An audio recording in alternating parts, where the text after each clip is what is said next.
നമസ്കാരം. വയനാട് ജില്ലേനെയും കണ്ണൂർ ജില്ലേനെയും ബന്ധിപ്പിക്കുന്ന പ്രധാനപ്പെട്ട 2 റോഡുകളാണുള്ളത്. അതിലേറ്റവും പ്രധാനപ്പെട്ടതും ഏറ്റവും പ്രാചീനമായിട്ടുള്ള ഒരു റോഡാണ് നെടുമ്പോയിൽ പേരിയ ബോയ്സ് ടൗൺ റോഡ്. അതിന് പകരം സെപ്പറേറ്റ് ഒരു റോഡ് പിന്നീട് ഒരു 10-20 വർഷത്തിനിടയ്ക്ക് തുടങ്ങിയ ഒരു മലയോര റോഡാണ് പാൽച്ചുരം റോഡ് എന്ന് പറയുന്നത്. അങ്ങനെ ഈ കഴിഞ്ഞ മഴക്കാലത്ത് ഒരു 4 മാസങ്ങൾക്ക് മുന്നേ പേരിയ നെടുമ്പോയിൽ റോഡിൻ്റെ ഏറ്റവും മുകളിലത്തെ ഒരു പോർഷനിൽ മണ്ണിടിഞ്ഞ് വലിയ രീതിയിൽ മണ്ണിടിച്ചിലുണ്ടാവുകയും അങ്ങനെ ആ റോഡ് നല്ല രീതിയിൽ അപകടാവസ്ഥയിലാകുന്ന സാഹചര്യം ഉണ്ടായി. അതിനുശേഷം അവിടെ റോഡ് അടച്ചിട്ട് പ്രവൃത്തി പരിപാടികളൊക്കെ നടത്തുകയും കാര്യങ്ങളൊക്കെ തുടങ്ങി. എങ്കിലും പിന്നീട് വീണ്ടും ഈ റോഡ് ഇടിയുന്ന ഒരു സാഹചര്യമാണ് ഉണ്ടായത്. ഇപ്പോൾ ഏകദേശം ഒരു 4 മാസമായിട്ട് ഈ റോഡ് അടഞ്ഞു കിടക്കുകയാണ്. അപ്പോൾ പലപ്പോഴും ഞാൻ വിചാരിച്ചു സാധാരണഗതിയിൽ മണ്ണിടിയുന്ന രീതിയിലൊക്കെ ഇടിഞ്ഞതായിരിക്കാം, പെട്ടെന്നൊക്കെ ഇത് എന്താ പറയുക, റോഡ് പഴയ രീതിയിൽ വീണ്ടും പുനർനിർമ്മിക്കാൻ സാധ്യതയുണ്ട് എന്നുള്ള രീതിയിലൊക്കെ വിചാരിച്ചിരിക്കുമായിരുന്നു. പക്ഷേ ഇപ്പോൾ ഞാൻ ആ ഒരു പ്രദേശത്താണുള്ളത്. ഇനി നമ്മൾ അങ്ങോട്ട് പോകുന്നതിന് മുന്നേ നമ്മളിപ്പോൾ ബോയ്സ് ടൗൺ ഭാഗത്ത് നമ്മൾ കാണുന്നൊരു കാഴ്ചയാണ് ഇനി നമ്മൾ കാണാനായിട്ട് പോകുന്നത്. നിങ്ങൾക്ക് ഈ ദൃശ്യങ്ങളിൽ കാണാം, ഇവിടെ റോഡ് ഗതാഗതം ഈ വഴിക്ക് ഗതാഗതം നിരോധിച്ചിരിക്കുന്നു. വാഹനങ്ങളെല്ലാം ബോയ്സ് ടൗൺ പാൽച്ചുരം വഴി പോകണമെന്നുള്ള രീതിയിൽ ബോർഡ് നമുക്ക് കാണാം. സകല വാഹനങ്ങളും ഈ വഴിയാണ് പോകുന്നത്. ബോയ്സ് ടൗൺ പാൽച്ചുരം റോഡ് നിങ്ങൾ ഒരിക്കലെങ്കിലും പോയിട്ടുണ്ടെങ്കിൽ നിങ്ങൾക്കറിയാം, അധികം വലിപ്പമില്ലാത്ത, അധികം വീതിയില്ലാത്ത, വളരെ അപകടം നിറഞ്ഞ ഒരു റോഡാണ്.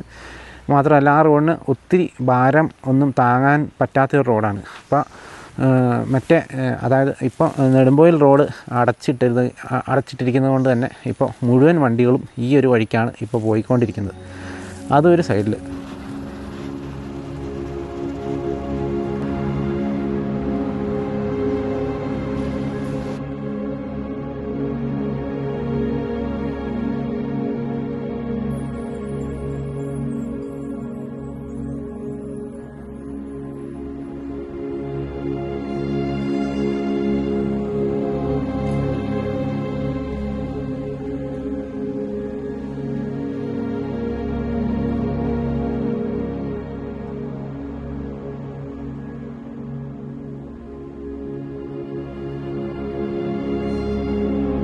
അപ്പോൾ ഏതായാലും നമ്മളിപ്പോൾ ഉള്ളത് പേരിയ ഈ റോഡ് ഇടിഞ്ഞു പോയ ആ ഒരു പ്രദേശത്താണുള്ളത്. ഇനി നിങ്ങൾ കാണാൻ പോകുന്ന ഈ ഒരു റോഡിൻ്റെ ശരിക്കത്തെ ഒരു അവസ്ഥയാണ്. എൻ്റെ പിന്നിൽ നിങ്ങൾക്ക് കാണാം.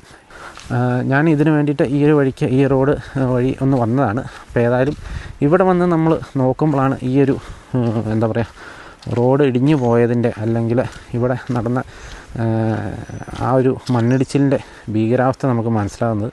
ഏതായാലും മണ്ണിടിച്ചിലിന് ശേഷം ഇവിടെ റോഡ് നല്ല രീതിയിൽ ഒരു നല്ല ആഴത്തിൽ കുഴിച്ചതിന് ശേഷം താഴേന്ന് പണിത് വരുന്ന ഒരു സാഹചര്യമായിരുന്നു ഉണ്ടായിരുന്നു. പക്ഷേ അതിന് ശേഷം പിന്നീട് വീണ്ടും ഈ ഒരു ഭാഗം മണ്ണ് വീണ്ടും ഇടിഞ്ഞു വരുന്നൊരു സാഹചര്യം ഉണ്ടായി. ഏതായാലും അതുകൊണ്ട് തന്നെ ആ ഒരു പണിയുടെ ഇടയ്ക്ക് ഇവിടെ ഉണ്ടായിരുന്ന ഒരാൾ മരണപ്പെടുന്ന ഒരു സാഹചര്യമൊക്കെ ഉണ്ടായി. അങ്ങനെ ഇപ്പോൾ പണി നിർത്തി വെച്ച ഒരു സാഹചര്യത്തിലാണ് ഈ ഒരു പ്രദേശമുള്ളത്. നിങ്ങൾക്ക് ഇവിടെ ഈ ദൃശ്യങ്ങളിൽ കണ്ടാൽ തന്നെ മനസ്സിലാവും.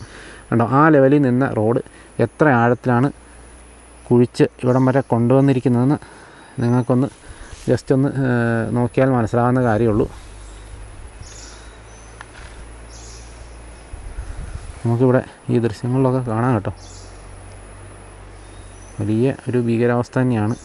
ഈ റോഡിനി എങ്ങനെ ഏത് കാലത്ത് റെഡിയായി എടുക്കും, അല്ലെങ്കിൽ ഈ റോഡിനി ഏത് കാലത്ത് ശരിയാക്കാൻ പറ്റുമെന്നൊന്നും നമുക്ക് ഒരിക്കലും പ്രവചിക്കാൻ പോലും പറ്റില്ല കേട്ടോ. ആ രീതിയിലാണ് ഇവിടെ കിടക്കുന്നത്. കഴിഞ്ഞ ദിവസം മന്ത്രി OR കേളു മിനിസ്റ്റർ പറയുന്ന ഒരു വാചകം നമ്മൾ കേട്ടു. ഈ റോഡ് ഒരുപക്ഷെ ഉപേക്ഷിക്കേണ്ടി വരുന്നു എന്നുള്ള രീതിയിലൊക്കെ അന്ന് നമ്മൾ കേട്ടതാണ്, ഒരു പത്രസമ്മേളനത്തിൽ നമ്മൾ കേട്ടതാണ്.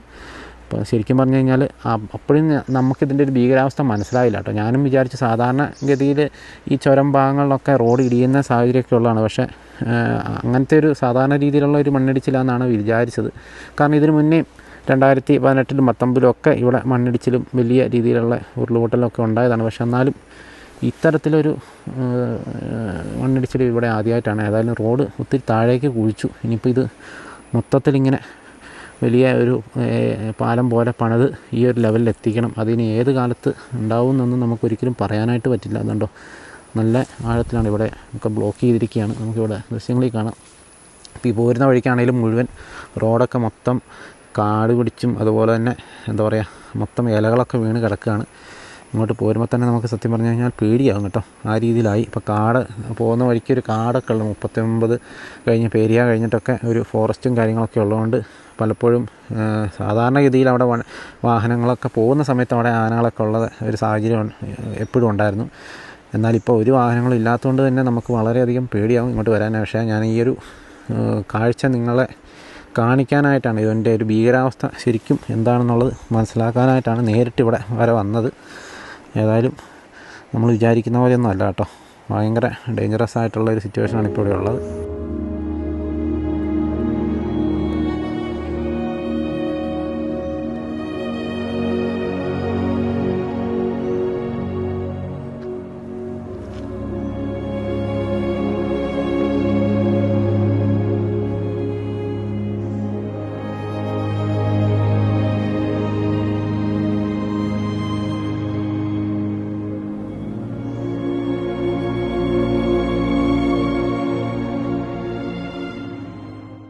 ഇനി നമ്മൾ അങ്ങോട്ട് ഈ ഒരു റോഡ് അടഞ്ഞു കിടക്കുന്നുണ്ട്. പേരിയ അതുപോലെ തന്നെ 39 ഈ ഒരു പ്രദേശത്തുള്ള ആളുകളൊക്കെ വളരെയധികം ബുദ്ധിമുട്ടിലാണ്. നമുക്കറിയാം ഒത്തിരി അധികം കടകളും കാര്യങ്ങളൊക്കെ ഈ ഒരു വഴിക്കൊക്കെ ഉണ്ടായിരുന്നു. ഹോട്ടലുകളും ചെറിയ കൂൾബാറുകളും ഒക്കെ ഉണ്ടായിരുന്നു. മാത്രമല്ല ഒത്തിരി പലചരക്ക് കടകളും ഒക്കെ. അതുപോലെ മാത്രമല്ല ഒത്തിരി ജനങ്ങൾ ഇവിടെ താമസിക്കുന്ന ഒരു പ്രദേശമാണ് പേരിയ. അതുപോലെ തന്നെ 39 ആലാറ്റിൽ ഈ പ്രദേശം. അപ്പോൾ ഒത്തിരി ഈ ഗതാഗതം ഇങ്ങനെ നിരോധിച്ചിട്ടിരിക്കുന്നതുകൊണ്ടൊക്കെ മാത്രമല്ല ഈ പേരിയ വരെ വരുന്ന ബസ്സുകൾ മാത്രമേ ഇങ്ങോട്ട് വരുന്നുള്ളൂ. വണ്ടികളും സൗകര്യങ്ങളൊക്കെ കുറവായതുകൊണ്ട് ഒത്തിരി കുട്ടികൾ പോലും യാത്രാക്ലേശം നേരിടുന്നുണ്ട്. ഈ പേരിയയിലേക്ക് വരുന്ന ബസ്സുകളെ മാത്രം ആശ്രയിക്കേണ്ട ഒരു സ്ഥിതിയിലേക്ക് കാര്യങ്ങൾ നീങ്ങി. അതുമാത്രമല്ല ഈ പ്രദേശത്തുള്ള ഒത്തിരി ഹോട്ടലുകൾ മറ്റ് സ്ഥാപനങ്ങളൊക്കെ കച്ചവടക്കാരൊക്കെ ഇപ്പോൾ ഭയങ്കര അധികം ബുദ്ധിമുട്ടിലൊക്കെയാണ് എല്ലാവരും. ഇപ്പം ഞാൻ ഈ വരുന്ന വഴിക്ക് ഒത്തിരി ഹോട്ടലുകൾ മാത്രമല്ല ഒത്തിരി കടകളൊക്കെ അടഞ്ഞു കിടക്കുന്ന രീതിയിലൊക്കെ നമ്മൾ കണ്ടു. ഒത്തിരി ആൾക്കാരൊക്കെ ലോണും കാര്യങ്ങളും ഒക്കെ എടുത്ത് ഓരോ കച്ചവടം തുടങ്ങിയതാണ്. പക്ഷേ ഇപ്പോൾ ഇങ്ങനെ ഒരു സംഭവം ഉണ്ടായതുകൊണ്ട് വണ്ടികളൊന്നും ഈ വഴിക്ക് പോകാത്തതുകൊണ്ടും യാത്രക്കാരൊന്നും ഇല്ലാത്തതുകൊണ്ടും മൊത്തത്തിൽ എല്ലാവർക്കും ബുദ്ധിമുട്ടായിരിക്കുകയാണ്. അപ്പോൾ നമ്മൾ യാത്ര നിരോധിക്കുമ്പോൾ അത് മൊത്തത്തിൽ ഒരു പ്രദേശത്തെ മുഴുവനായിട്ട് ബാധിച്ചിരിക്കുകയാണ്. അതുപോലെ തന്നെ നെടുമ്പോയിൽ ഭാഗത്തുള്ള കച്ചവടക്കാർക്കും ഇത് ബാധിച്ചിട്ടുണ്ട്. അവിടുത്തെ ഉള്ള ഓട്ടോറിക്ഷക്കാർക്ക് ഇത് ബാധിച്ചിട്ടുണ്ട്. ഓട്ടോറിക്ഷ ഓടിക്കുന്ന ആളുകളെ ഇത് ബാധിച്ചിട്ടുണ്ട്. അതുപോലെ തന്നെ പേരിയയിലുള്ള ആളുകൾ. ഏതായാലും നമ്മളിനി കുറച്ച് ആളുകളോട് നമുക്കിതിനെക്കുറിച്ച് നേരിട്ടൊന്ന് ചോദിക്കാം. അവരുടെ ഇത് മൂലമുണ്ടായ എന്തൊക്കെയാണ് പ്രയാസങ്ങളെന്നൊക്കെ നമുക്കൊന്ന് നേരിട്ട് ചോദിച്ച് മനസ്സിലാക്കാം. ചേട്ടൻ്റെ പേരെങ്ങനെയാണ്? തോമസ്. ഇവിടെ എത്ര കാലമായിട്ട് കച്ചവടം ചെയ്യുന്ന? കച്ചവടം ചെയ്യുന്നാൽ 82 ചെയ്യുന്നതല്ലേ? ഇവിടെ ഇപ്പോൾ ഈ വണ്ടികളൊന്നും ആളുകളൊന്നും 250 വർഷം പഴക്കമുള്ള റോഡല്ലേ നമ്മുടെ റോഡ്. അതെ അതെ, ബ്രിട്ടീഷുകാരുടെ കാലം മുതൽ ആ റോഡ് അവർക്ക് 112 ദിവസമായി. 112 ദിവസമായി അല്ലേ? അതായത് 4 മാസത്തിൻ്റെ അടുത്തായല്ലേ?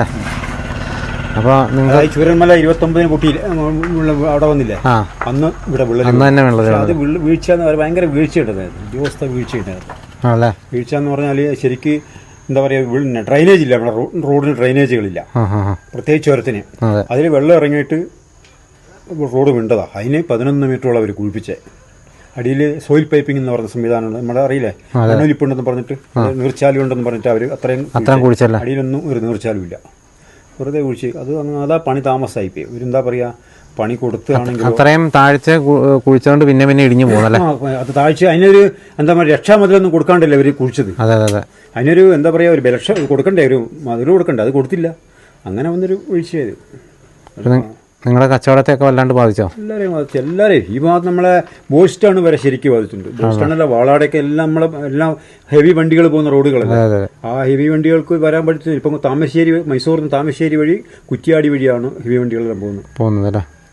വലിയ ഇത് തന്നെയാണ്. പിന്നെ ഉള്ള ആകെ റോഡ് എന്ന് പറഞ്ഞാൽ ഈ പാൽച്ചർ റോഡല്ലേ? പാൽച്ചർ റോഡ് അത് ബ്ലോക്കല്ല, ഹെവി വണ്ടി ഇറങ്ങിയല്ലോ. നമ്മൾ വലിയ ടോറസുകളൊക്കെ ഇറങ്ങുന്ന പാടാ. അങ്ങനെ ഓടി വരുന്ന ഇപ്പം നമ്മൾ പറയാം ആന്ധ്ര ഇവിടുന്നൊക്കെ വരുന്നില്ലേ, ഇവിടുന്ന് കൽക്കത്തയിൽ നിന്നൊക്കെ വരുന്നില്ലേ, അവിടെ നിന്നൊക്കെ വരുന്ന വണ്ടി എത്രയോ കിലോമീറ്ററുകൾ ഓടി വരുന്ന വണ്ടി ചൂടായിട്ട് ചവിട്ടിയാൽ കിട്ടുകയല്ലോ.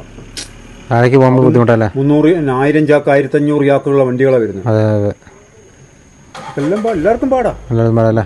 പ്രത്യേകിച്ച് നിങ്ങൾ ഈ ചായക്കടയും ഹോട്ടലൊക്കെ ആയതുകൊണ്ടല്ലേ എല്ലാവർക്കും ആ മേഖല മുഴുവൻ തുറന്നിരിക്കും. അതെ എല്ലാം യാത്രക്കാരെ ആശ്രയിച്ചാണ്. യാത്രക്കാരും വരുന്നില്ലല്ലോ, റിസോർട്ടുകളൊക്കെ എല്ലാം ബാധിച്ചില്ലേ. എല്ലാം ബാധിച്ചല്ലേ. റിസോർട്ടുകൾക്ക് പിന്നെ എല്ലാം ഈ ഭാഗത്തൊക്കെ ഒത്തിരി റിസോർട്ടുകളുണ്ടോ? പിന്നെ ഈ തവിഞ്ഞാൽ പഞ്ചായത്തിൽ 40-50 റിസോർട്ടുകളുണ്ട്. അല്ലേ. അത് എല്ലാം ലോൺ എടുത്തവരൊക്കെ പെട്ട് കാണൂല്ലേ. എല്ലാ മേഖലയും പരാജയമാണ്. പക്ഷെ ആരും കുറ്റപ്പെടുന്നില്ല. പക്ഷേ ഇതിനാലും ഇതൊക്കെ നന്നായിട്ട് ചെയ്യേണ്ടവരുണ്ട്. പക്ഷെ ആരും ചെയ്യണ്ടേ. ഇപ്പോഴത്തെ ഒരു അവസ്ഥയ്ക്ക് ഇത് എത്ര നാളും കൂടെ ഇങ്ങനെ പോകുമായിരിക്കും? 1 മാസം കൊണ്ട് ശരിയാവുന്ന പറഞ്ഞു. ആണോ? ഞാൻ പോയില്ല, ഒന്ന് പോയി കണ്ടിട്ട് വേണം പറയാം, കൃത്യമായിട്ട് പറയാം. 1 മാസം കൊണ്ട് ശരിയാവുന്നോ? 1 മാസം കൊണ്ട് ശരിയാവും എന്നാണ് പറഞ്ഞത്. പക്ഷെ അത് നമുക്കൊരു എന്താ പറയുക, പോയി കാണണം. 1 മാസം കൊണ്ട് ഡിസംബറോട് പണി തീരുമെന്നാണ് പറഞ്ഞത്. അല്ലേ. ഇനിയിപ്പോൾ ആ ഭാഗത്ത് നിന്ന് കോൺക്രീറ്റ് ചെയ്ത് ഇങ്ങോട്ട് വരികയാണ്. അപ്പോൾ അതിലെ വണ്ടി വന്നിട്ട് ഇടിഞ്ഞ ഭാഗമില്ലേ, ഇടിഞ്ഞ ഭാഗം എന്ന് പറഞ്ഞാൽ അത് കമ്പിയൊക്കെ വളഞ്ഞു പോയില്ലേ, അത് നേരെയാക്കി അവിടെയും കൂടി ചെയ്താൽ ഓക്കെ. പിന്നെ വേഗം മണ്ണിട്ട് നികത്തിയിട്ട് കുറച്ച് സൈഡ് ഇടിച്ചാൽ റോഡിന് വീതി ഉണ്ടല്ലോ അവിടെ. ബ്രിട്ടീഷുകാരുടെ കാലത്ത് 22 മീറ്റർ വീതിയായിട്ടിരിക്കുന്നത്. എടുത്ത് അങ്ങോട്ടൊന്നും പോയില്ല. ഇല്ല, ഒരു 2 ആഴ്ചയായിട്ട് പോയിട്ടില്ല. അല്ല.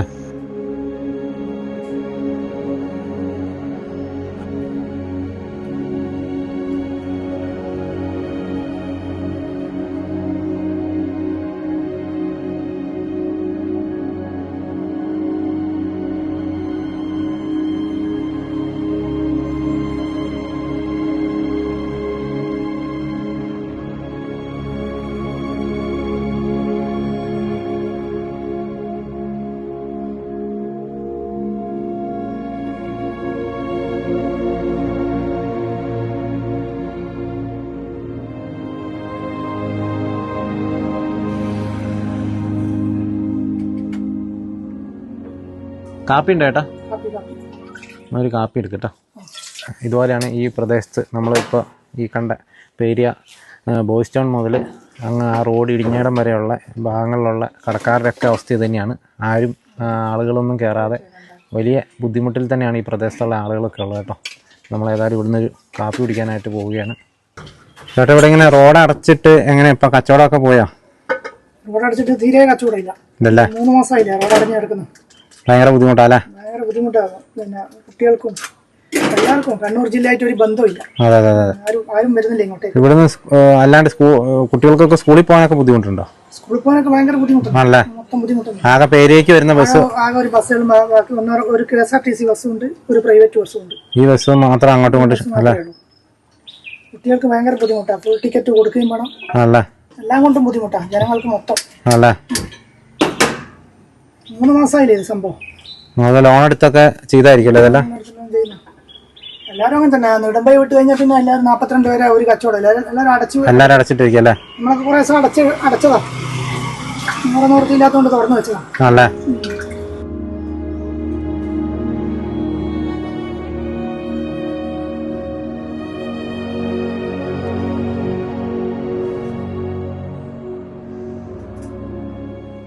ഇപ്പൊ ഈ റോഡ് അടച്ചിട്ടിട്ട് നിങ്ങൾക്ക് ഇപ്പൊ എങ്ങനെയാ, ഭയങ്കര ബുദ്ധിമുട്ടായോ? വളരെ ബുദ്ധിമുട്ടാണ്. ഇപ്പൊ ആൾക്കാരില്ല, വണ്ടി നമ്മളെ കച്ചവടത്തിനൊക്കെ ബാധിച്ചിട്ടുള്ളത്. എവിടെയില്ല, ഇവിടെ ആയിരിക്കില്ല, വണ്ടിക്കാരില്ല, പിന്നെ എല്ലാ സ്ഥാപനങ്ങൾക്കും ബാധിച്ചിട്ടുള്ളത്. ബുദ്ധിമുട്ടാണ്. അപ്പൊ നമ്മളിപ്പോ രാത്രിക്ക് നൈറ്റ് തുറക്കുന്ന തട്ടുകടയാണ്. പകലാന്ന് രാത്രി പകല് തുറക്കാന് വരില്ല. ഇപ്പൊ നമ്മൾ 2-3 പേര് പണിക്കുള്ളതെന്ന് ഇപ്പൊ ഒരാളേ ഉള്ളൂ. 3 പേര് പണിക്കുണ്ടായിരുന്ന കടയല്ലേ, ഒരാളേ ഉള്ളൂ അല്ലേ. ഇവിടെ ഫാസ്റ്റ് ഫുഡ് ചെയ്തുകൊണ്ടിരുന്ന കടയാണ്, ഇപ്പം എല്ലാം കാര്യമായിട്ട് കിടക്കും കേട്ടോ. ഇതിങ്ങനെ നീണ്ടു പോകുന്ന ബുദ്ധിമുട്ട്. ഇപ്പോൾ 2-3 മാസത്തോളമായി ഇതിപ്പോൾ ഇങ്ങനെ അടച്ചിട്ടിട്ട്. ഇങ്ങനെ യാത്രക്കാർക്കും എല്ലാവർക്കും ബുദ്ധിമുട്ടാണ്. സ്കൂള് വിദ്യാർത്ഥികൾക്കും അധ്യാപകന്മാർക്കെല്ലാം ബുദ്ധിമുട്ട്. ചുറ്റി കറങ്ങി പോകണം, കുട്ടികൾ പോയി പോകണം. പിന്നെ ബിസിനസ്സും നല്ല ബാധിച്ചിട്ടുണ്ട്. മൊത്തത്തിൽ ബാധിച്ചിട്ടാണ്. പിന്നെ എല്ലാ മേഖലയിലും നമ്മളെ തട്ടുകളെന്നല്ല, എല്ലാ ഹോട്ടലുകളും സൂപ്പർ മാർക്കറ്റുകളും എല്ലാം ബാധിച്ചിട്ടാണ്. നമ്മൾ എല്ലാം ചെറിയ കട നടത്തുന്ന വെറുതെ ഇഷ്ടം. ഒരു പണിയുമില്ലാതെ വെറുതെ ചെയ്യുന്ന ചെറിയ കട നടത്തുന്ന അതിനെ കൊണ്ട് ജീവിതം കഴിയുന്ന അതെല്ലാം മുട്ടിയിട്ടാണ് പണി. അതായത് രാവിലെ വൈകുന്നേരം വരെ ഇരുന്ന് കഴിഞ്ഞാൽ ഒരു 500 രൂപ പോലും കിട്ടാത്ത കണ്ടീഷനുള്ളത്. ഒരു വണ്ടിക്കാറുമില്ല, പണിക്കാറുമില്ല. കട നടത്തുന്ന ആളാണ്. താഴത്തെ കവലക്ക് ചായക്കട ചായക്കടയും ചില്ലറ പലചരക്കല്ല, സ്റ്റേഷനറിയും മുട്ടായും ഇങ്ങനെയുള്ള ഇതെല്ലാം കുട്ടികളുടെ പരിപാടികളിലേക്ക് എല്ലാം ഉണ്ടായിരുന്നു അല്ലേ. ഒന്നും നടക്കുന്നില്ല. ഒന്നും നടക്കുന്നില്ല. വെറുതെ വന്ന് തുറക്കുക, വൈകുന്നേരം അമ്പൂട്ടിട്ട് പോകാൻ അല്ലാണ്ട് വേറെ ഒരു പണിയില്ല. വെറുതെ തുറന്നിട്ട് വൈകിട്ട് അടച്ചു പോകാം അല്ലേ. ആളില്ല, വണ്ടിക്കാരും കച്ചവടം ഒന്നുമില്ല. വണ്ടിക്കാരുണ്ടെങ്കിലും കാണുമ്പോൾ നിർത്തി എന്തെങ്കിലും വാങ്ങി പിടിച്ച് ഒരു 10 റുപ്യ നമുക്ക് കിട്ടി, പിന്നെ അവരെ കാര്യം നടന്ന് നമ്മളെ കാര്യം നടന്ന് അങ്ങനെ അങ്ങ് പോയി പോകാം. അങ്ങനത്തെ ഒരൊറ്റ വണ്ടി ഇല്ല, ആളുമില്ല, കച്ചവടമില്ല. വളരെ വളരെ വിഷമത്തിലാണ്. ഇവിടെ അങ്ങോട്ട് എല്ലാം ഇവിടെ വീര് ഞാൻ മാത്രമല്ല, എല്ലാം മൊത്തത്തിലാണ്. ഒത്തിരി കടകളെ ഞാൻ കണ്ടുപോകാം.